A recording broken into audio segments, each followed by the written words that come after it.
मुंबईतली महत्त्वाची बातमी, धारावीच्या पुनर्विकास प्रकल्पाच्या मास्टर प्लॅनला मंजुरी देण्यात आली आहे। सह्याद्री अतिथीगृह इथं धारावी पुनर्विकास प्रकल्प आढावा बैठकीत फडणवीसांनी या संदर्भात निर्देश दिलेत। धारावीचा पुनर्विकास पर्यावरणपूरक आणि एकात्मिक पद्धतीने करणार, तसंच स्थानिक कारागिरांच्या पुनर्वसनाला प्राधान्य दिलं जाणार असं आश्वासन मुख्यमंत्री फडणवीसांनी दिलंय।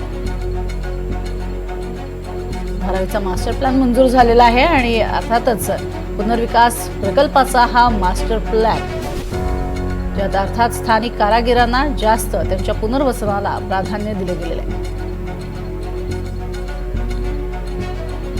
तर या प्रकल्पासंदर्भात फडणवीसांनी दिलेले निर्देश काय आहेत पाहूया। स्थानिक कारागिरांच्या पुनर्वसनाला सर्वोच्च प्राधान्य दिलं जाईल।